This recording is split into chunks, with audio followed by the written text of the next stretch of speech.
Okay, today we are going to talk on mindfulness of the feeling Vedana.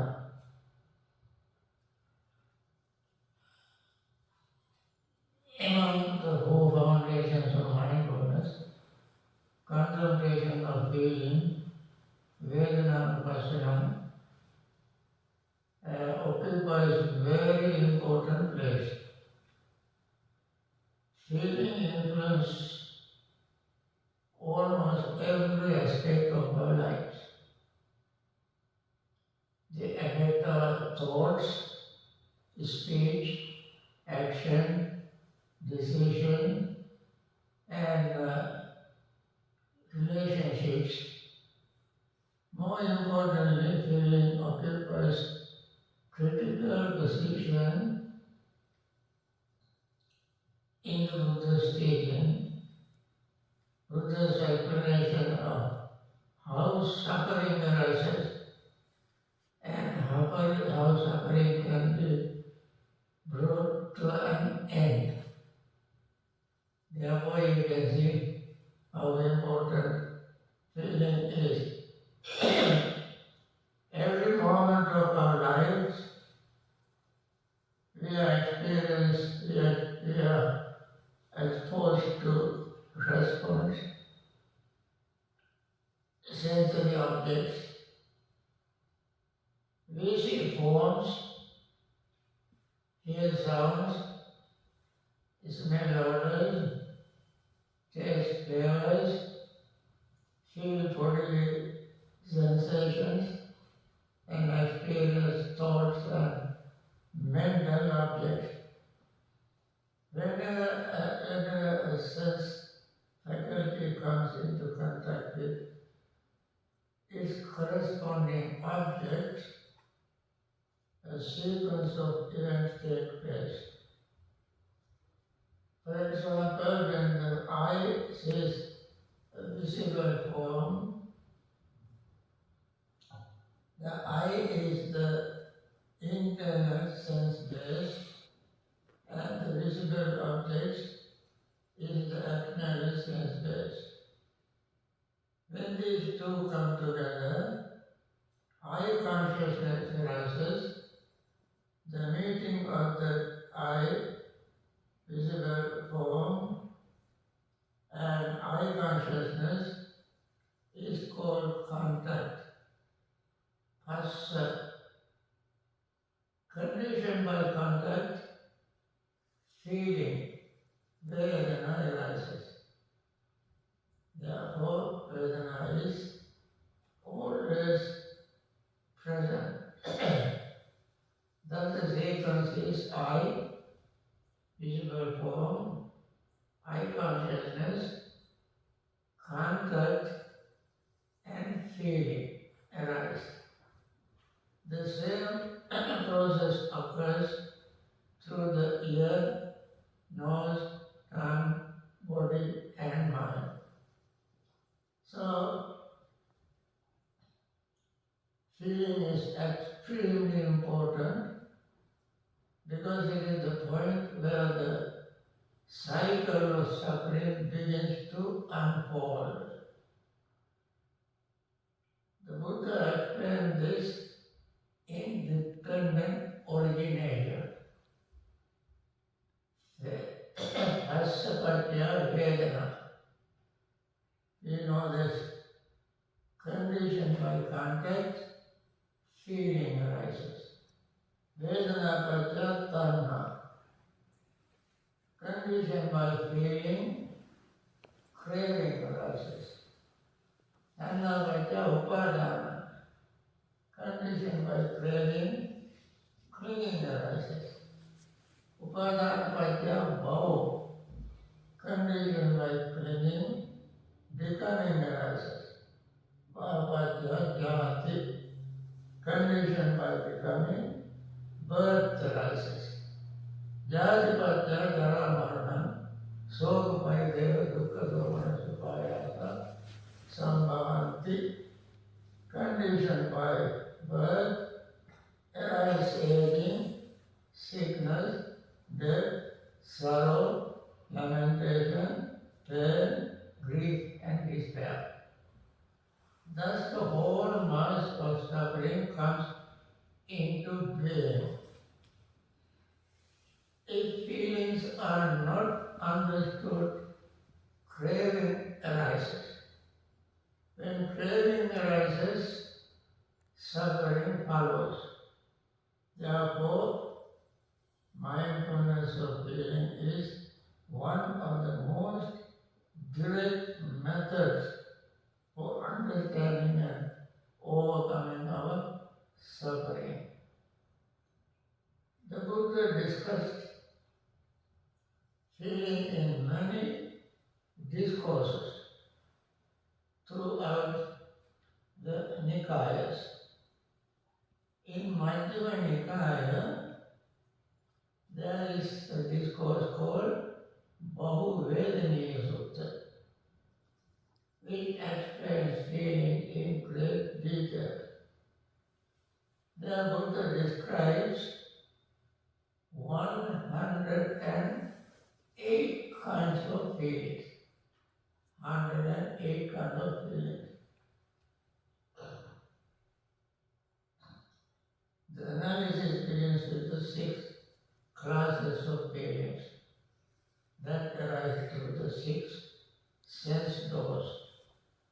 Feeling born of eye contact, Chakra Sampasaya Vedana, Sota Sampasaya Vedana, feeling born of ear contact, feeling born of nose contact, Gana Sampasaya Vedana, feeling born of tongue contact, Jiva Sampasaya Vedana, feeling born of body contact, Kaya Sampasaya Vedana, feeling born of mind contact, Mano Sampasaya Vedana. Each of these may be associated with the past, present, and future, producing 18 categories. When these 6 multiplied by 3, it becomes 18. Past, present, and future. These 18s are further classified as pleasant, painful, and neutral, producing 54 categories of feelings. And then finally these 54 are divided into worldly sansa, samisa, dukha, sukha, dukha, dukha, and niramisa. Then 54 multiplied by 2, 108. This is how 108 feelings are classified in that discourse, Bahuvedaniya Sutta. Although feelings appear in many forms, they all share one common characteristic. They arise dependent on conditions and pass away when those conditions cease. Therefore, this is very common for all these feelings, these 108 feelings. Even the highest spiritual feeling experienced during meditation are impermanent. Joy, happiness, tranquility, concentration, and equanimity arise due to causes and conditions, and eventually they pass away. Buddha taught that liberation is not the attainment of special feelings. Liberation is not the attainment of special feeling. Nibbana is not feeling, not a feeling. Emotion or sensation or mental state produced by conditions. All conditions condition the feelings arise and cease. Nibbana is a complete cessation of greed, hatred, and delusion. And therefore, the complete cessation of suffering, which is another feeling. The purpose of contemplating feeling is not to create pleasant feeling or eliminate unpleasant feelings. The purpose is to understand feeling exactly as they are, all kind of feelings. When feelings are clearly understood, craving does not gain foothold in our mind. When craving ceases, clinging ceases. When clinging ceases, suffering comes to an end. So, for this reason, contemplation of feelings occupies a central place in mindfulness meditation. Feeling stands at the crossroad between bondage and liberation. The same feeling that can lead to craving and suffering can also become an object of meditation, wisdom, and liberation. By observing pleasant, painful, and neutral feelings with clear awareness, the practitioner learns to break the chain of suffering and move towards freedom, total freedom, which is not a feeling, that is Nibbana. Understanding feeling is very important. Before learning how to contemplate feeling, it is important to understand what the Buddha meant by the word Vedana, feeling. In ordinary conversation, people often use the word feeling to refer to emotions such as happiness, sadness, anger, fear, jealousy, excitement, or disappointment.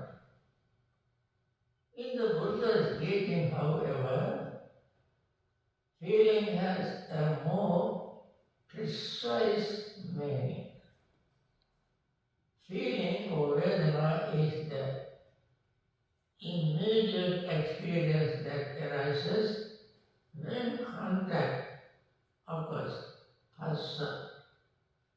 Whenever the sense faculty meet its corresponding object and consciousness arises, contact takes place. Conditioned by contact, feeling arises, as we already mentioned. Therefore, feeling is not something separate from experience. It accompanies every moment of feeling, hearing, smelling, tasting, touching, and thinking. Buddha summarized this process as present as Phassa Vedana, conditioned by contact, feeling arise. Without contact, there is no feeling. Whenever contact is present, feeling is present. For example, when the eye sees beautiful flower, pleasant feeling may arise. When the ear hears harsh words, an unpleasant feeling arises. When the body touches a comfortable chair, a pleasant feeling may arise. When the mind remembers a painful event, an unpleasant feeling may arise. In every case, feeling arises because of the contact. So, it is important to distinguish feeling from perception, sanya, and thought. Now, feeling, perception, thought are not the same. Feeling is one thing, perception is another, thought is another.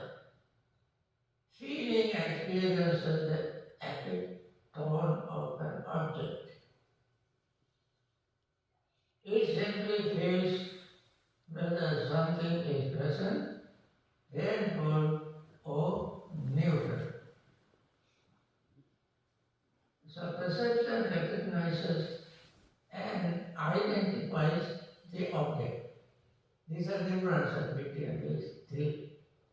Thought examines, evaluates, compares, judges, and reacts to the object. For example, when seeing a rose, feeling experience pleasantness. Perception recognizes this is a rose. When thought may continue, this is beautiful. I would like to have this. These processes occur very rapidly and often seem to be one event. They happen so quickly, so that it is difficult to separate. Though mindfulness meditation, however, through the mindfulness meditation, they can gradually be distinguished and understood separately. Feeling is especially important because it stands at the point where experience can move in two different directions. If feeling is not understood, craving arises. Pleasant feeling gives rise to the desire to possess, prolong, or repeat the experience. Unpleasant feeling gives rise to a resistance, irritation, or aversion. Neutral feeling often gives rise to ignorance and lack of awareness. This is why the Buddha placed such a great emphasis on understanding feeling. Although superficially we think feeling is just a feeling, but it has a very profound meaning. Ordinary people usually pay attention to object rather than feelings. They focus on what they see, hear, smell, taste, touch, and think, thought. They rarely notice the feeling that arises immediately afterwards. As a result, craving and aversion develop automatically. The practitioner of mindfulness meditation learns to observe feeling directly instead of becoming absorbed in the object. Attention is given to feeling that has arisen. Pleasant feeling is known as pleasant feeling. Painful feeling is known as painful feeling. Neutral feeling is known as neutral feeling. Nothing more, no less. You just purely recognize, identify, understand it exactly as it is. By observing feelings carefully, the meditator begins to understand their true nature. Every feeling arises due to causes and conditions. Every feeling changes. Every feeling passes away. No feeling remains permanent. No feeling can be owned or controlled. No feeling is self. That is, every feeling is impermanent, unsatisfactory, and selfless. Selfless, that is why there is no way to control. When we touch something, feeling arises. No way to stop that. And therefore there is no what is called permanent self to control that feeling. This understanding transforms feeling from causes of suffering into object of wisdom. Now, understanding feeling as experiencing suffering converts or change into wisdom if you are mindful. The purpose of contemplation of feeling is therefore not to seek pleasant feelings, avoid painful feelings, or remain attached to neutral feeling. The purpose is to understand feeling exactly as it is. When feelings are understood clearly, craving weakens. When craving weakens, the mind becomes more peaceful, balanced, and free. Thus, the contemplation of feeling becomes direct path leading towards insight and liberation. Now, the three kinds of feelings, having understood the meaning of feeling Vedana, now we turn to first class classification given by the Buddha in Satipatthana Sutta. You all remember, it is very clearly stated in Satipatthana Sutta, when feeling pleasant feeling, he understands, I feel a pleasant feeling. When feeling painful feeling, he understands, I feel a painful feeling. When feeling neither painful nor pleasant feeling, he understands, I feel neither pleasant nor unpleasant feeling.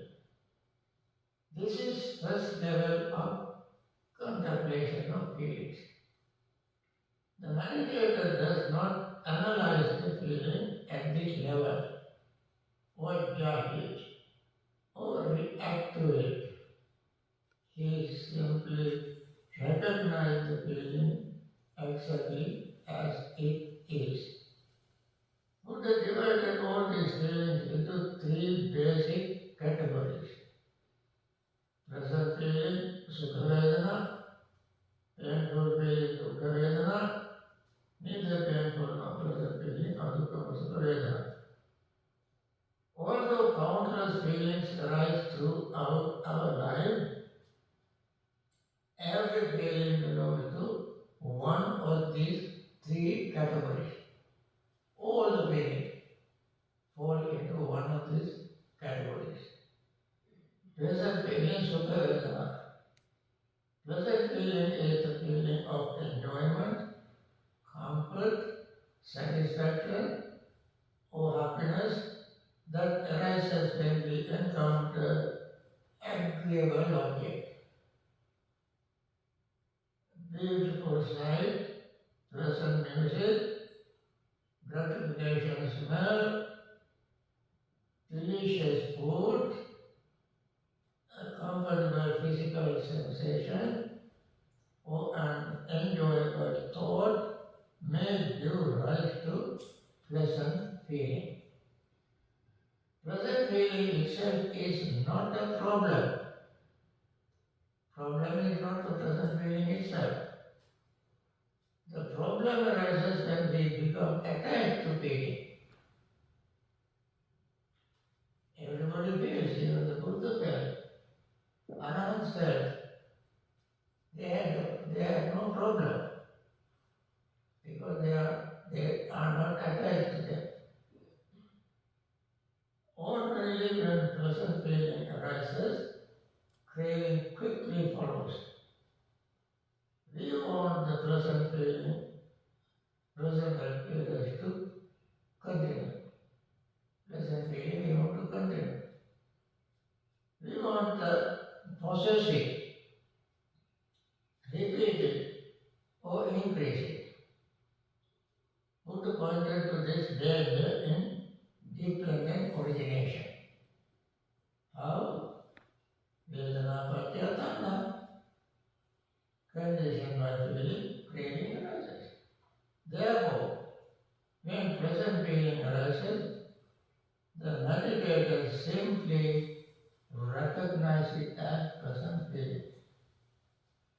This is a pleasant feeling. It does not immediately follow with desire, attachment, or clinging. He remains mindful and observes it as a conditioned phenomenon. Painful feeling, Dukkha Vedana. Painful feeling is the feeling of discomfort, as we mentioned earlier, displeasure, suffering, or distress that arises when we encounter disagreeable object. This morning also when we recited in our daily recital, we mentioned this. Physical pain, unpleasant sound, offensive odors, unpleasant taste, uncomfortable bodily sensations, and disturbing thoughts may all give rise to painful feeling. This is going not to get what we don't like. यहाँ पे क्या no आपके संपर्क दुखो. Painful feelings are a neutral part of life. Painful feeling is also a natural part.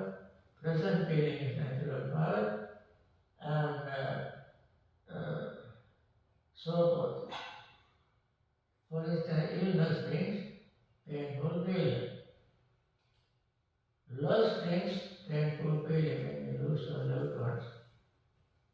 Disappointment brings painful feeling. Ordinarily, the tendency is to resist painful feeling.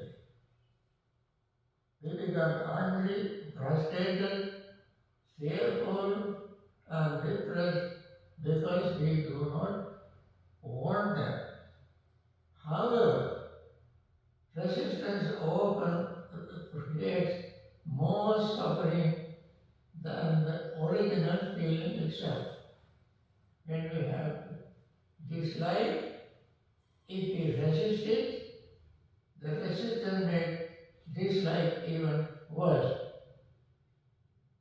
So, instead of recognizing it as it is, we multiply it by thinking bad about it. The practitioner learns to recognize painful feeling simply as painful feeling, no more, no less. Instead of immediately reacting, it observes this is a present painful feeling. Through mindfulness, we learn that painful feeling also arises due to causing conditions and eventually pass away when the causes and conditions pass away. Neither painful nor pleasant feeling, adukkhamas vedana, is the third kind of feeling. This category is neither painful nor pleasant, often called neutral feeling. Neutral feelings are neither enjoyable nor unpleasant. They are the ordinary feelings that fill much of our daily experience. When we don't have pain or pleasure, we always have this painful or pleasant feeling. For example, when walking familiar road from here to there, sitting quietly or looking at an ordinary object that neither attracts nor repels us, neutral feeling may be present.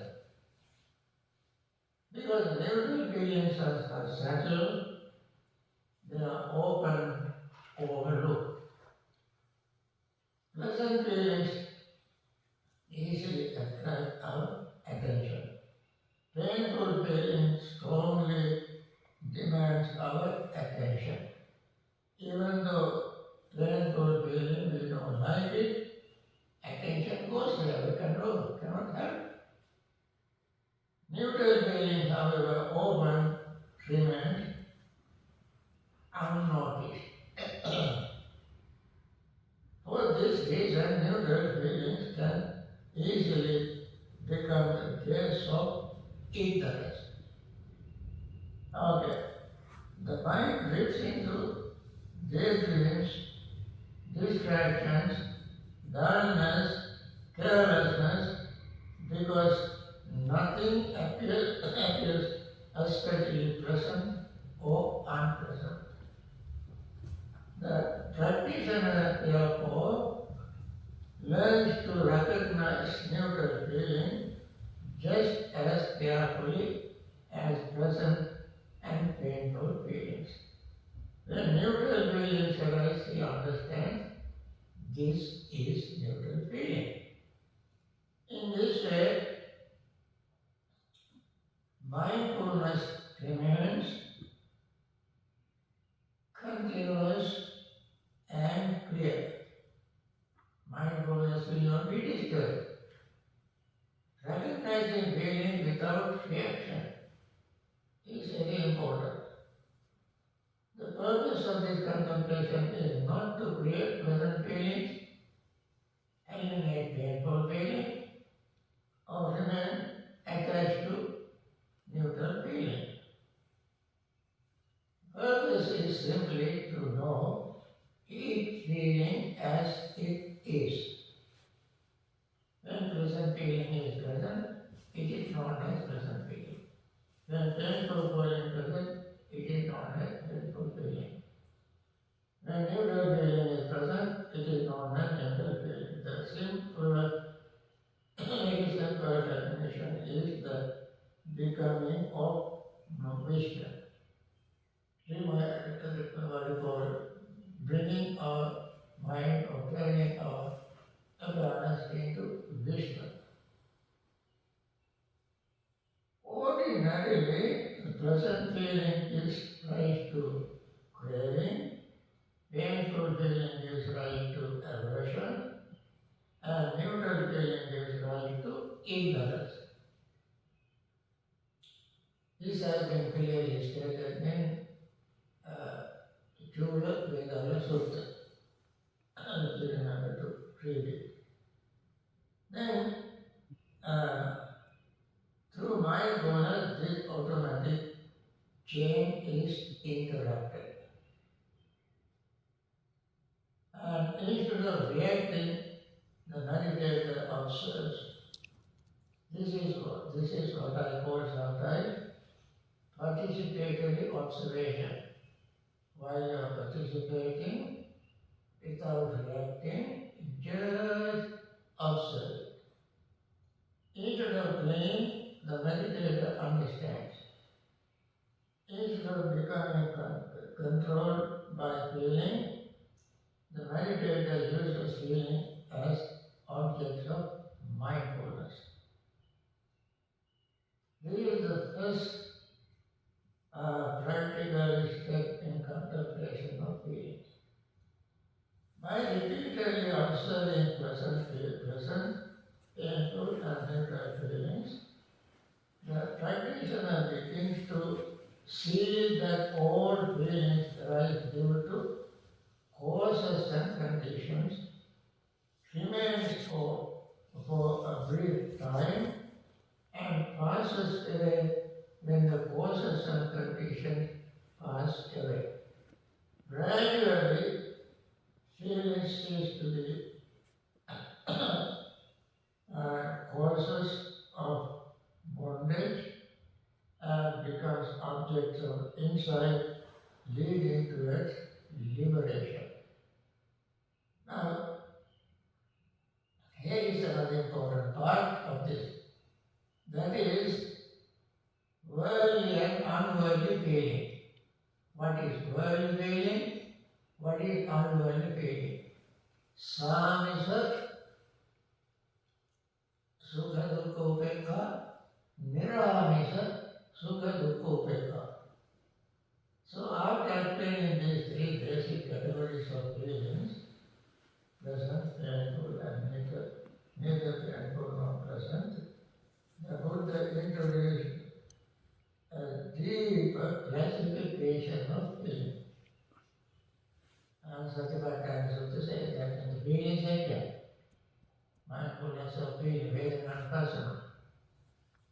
When feeling worldly pleasant feeling, he understands I feel a worldly pleasant feeling. When feeling unpleasant feeling, he understands I feel an unworldly pleasant feeling. When feeling worldly painful feeling, he understands I feel worldly painful feeling. When feeling unworldly painful feeling, he understands I feel unworldly painful feeling. When feeling worldly neither painful nor pleasant feeling, he understands I feel worldly neither painful nor pleasant feeling. When feeling an unworldly neither painful nor pleasant feeling, he understands I feel unworldly neither painful nor pleasant feeling. Now what is on earth unworldly feeling? Worldly feeling understand. What is unworldly feeling? Anyway, let us look at it very clearly. This is the second level of contemplation of feeling. That is, the Buddha distinguishes between feelings that arise through attachment to the world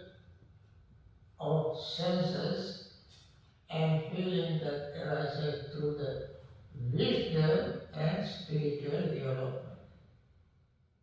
Now we feel they arise feeling through the senses and they arise feeling it from wisdom, through wisdom and development of mind. Pali word is Samisubhemi means world. That is sometimes we call carnal feeling associated with sense pleasures. Pali word called Niramis means unworldly spiritual or free from dependence on sense pleasures. They don't arise through the senses. Thus, each of these three categories of feelings can be understood at two levels. Worldly pleasant feeling and unworldly pleasant feeling, worldly painful feeling and unworldly painful feeling, worldly neutral feeling and unworldly neutral feeling. So all the three feelings divided into these two categories, worldly and unworldly. Worldly present feelings, Samisa Sukha, Vedana. Worldly present feelings arise through the six senses, six sense laws when present objects are encountered. Very clear. So instead, beautiful sight, pleasant sound, agreeable smell, delicious taste, comfortable bodily sensations, and enjoyable thoughts all give rise to pleasant feeling. They are all pleasant worldly feelings. These feelings depends upon contact between the senses and sensory objects. A beautiful sunset, a delicious meal, praise from others, physical comfort, then material success or pleasant memories may all produce worldly pleasant feelings. Such feelings are common and natural. The problem is not the present feeling itself. The problem is attachment to this feeling. Buddha, for instance, Buddha tasted food and it is rasa patisamvedi tatagato na rasa raga patisamvedi. Buddha felt pleasant food as pleasant food, but he did not have craving for that. Similarly, he recognized pleasant sound. You can see in Venerable monk recited Parayana Vagga in Sutta Nipata in a very beautiful voice. Buddha says, your Jnana is very beautiful. It doesn't mean that Buddha was attached to his sound when he recited Parayana Vagga in Sutta Nipata. When present feeling arises, craving often follows in ordinary person's mind. We want the experience to continue this present feeling. We want to possess it, repeat it, or increase it. Therefore, meditator simply recognizes this is worldly present feeling. Okay, it's a worldly present feeling. By knowing it clearly, he prevents attachment from taking control of his mind. Unworldly present feeling, Niramisa Sukha Vedana. Unworldly present feeling arises from wisdom, renunciation, and spiritual development. When, for instance, a meditator contemplates sight, sound, smell, taste, touch, and thought, and clearly sees their impermanent, unsatisfactory, and selfless nature, then different kind of happiness arises in the mind. What he derives happiness is from seeing the truth, that everything is impermanent is a truth. Seeing that truth, he is happy. So, this happiness does not depend upon obtaining present objects. It rises from seeing reality correctly as it is. Buddha explained that whether Buddhas we recited in Vedananupassana, whether the Buddhas arise in the world or not, truth remains unchanged.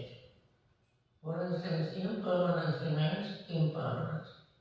Unsatisfactory remains unsatisfactory. Non-self remains non-self, whether the Buddhas come into existence or not. When meditator directly sees this truth, a profound spiritual happiness arises. This happiness is more stable and more refined than ordinary sensory pleasure because it is based on wisdom rather than acquisition or turning. The meditator recognizes this is an unworldly present feeling. Now, worldly painful feeling. Now there are three feelings, present feeling. Now we talk about unpleasant or painful feeling. Some is a dukkha vedana. Worldly painful feeling arises when we encounter disagreeable object or fail to obtain what we desire, not to get what we want. Painful feeling arises. We wish to remain young, but aging comes in. We cannot stop it. We wish to remain healthy, but sickness comes in. We wish to avoid death, but death eventually comes. We want certain experiences, possessions, relationships, or achievements, yet circumstances prevent us from obtaining all of them. As a result, disappointment, frustration, grief, and sorrow arise. Likewise, unpleasant sight, sound, smell, taste, body sensation, and thoughts give rise to worldly painful feeling. The meditator just recognizes it without adding anything or subtracting anything from it. He says, this is worldly painful feeling. Instead of resisting it or becoming overwhelmed by it, he simply knows it as it is. Okay? Now we come to unworldly painful feeling. Unworldly painful feeling is this. There is also a spiritual form of painful feeling. A meditator may practice diligently and sincerely for many, many years. He follows instructions carefully and develops mindfulness consistently. He understands the Dhamma and sees the impermanent, unsatisfactoriness and selflessness of everything. And yet, he has not attained extreme entry, once returner, never returner, or he has not attained. He follows all instructions, he practices diligently, mindfulness systematically. At the same time, he has not attained any of these things. But he hears that another practitioner has attained one of these noble states. I have not attained, other person, we both sat together. And both of us follow same instructions on the same teacher. And we both started practicing at the same time. He has attained extremely. I have not attained. At that time I feel sad. A feeling of sadness or disappointment may arise, and he may think, I am practicing diligently, but I have not yet reached that attainment. This is an unworldly painful feeling. So and so attained, I have not. So, unlike worldly suffering, however, this feeling can become a powerful source of motivation. Although I have the same pain, disappointment, I will not be discouraged. I will add more energy. It also Dhamma Samvega. Dhamma Samvega. Vega means speed. Samvega means additional speed. You don't get triggered.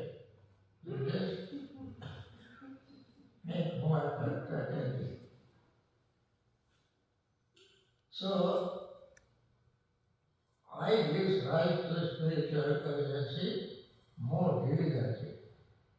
Instead of becoming discouraged, the meditator increases his effort, his practice becomes very strong, with great diligence, energy, determination.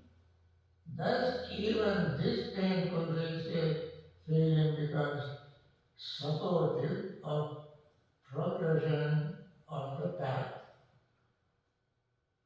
Okay.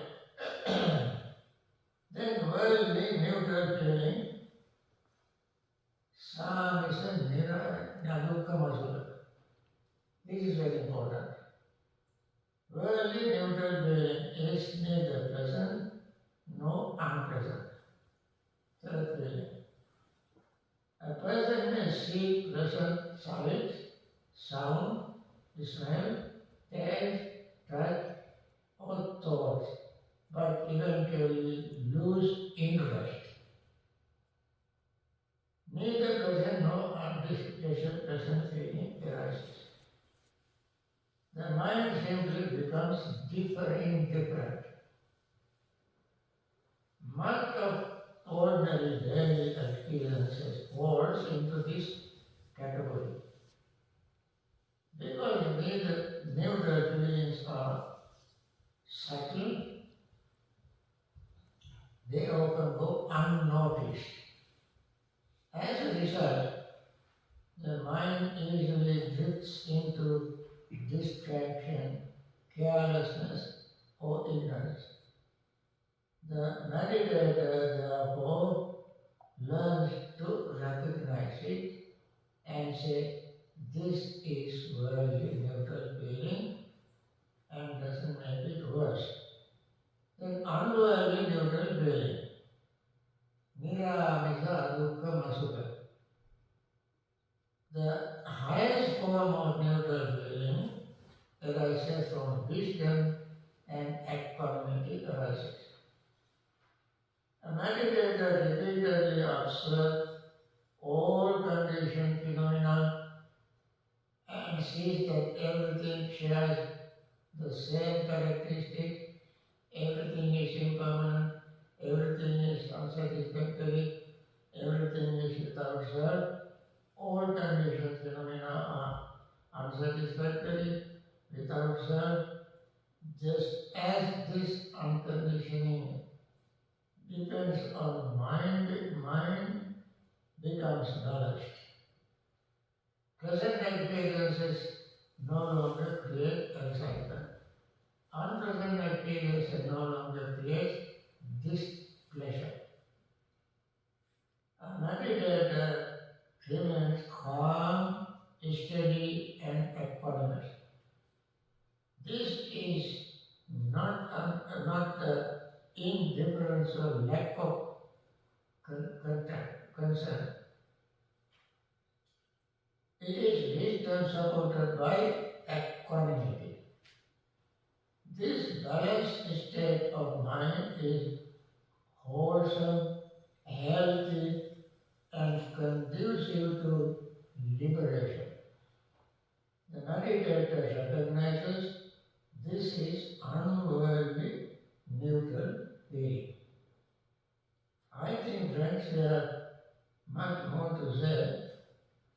The purpose of this classification, I think I must end this with this note because our time is up.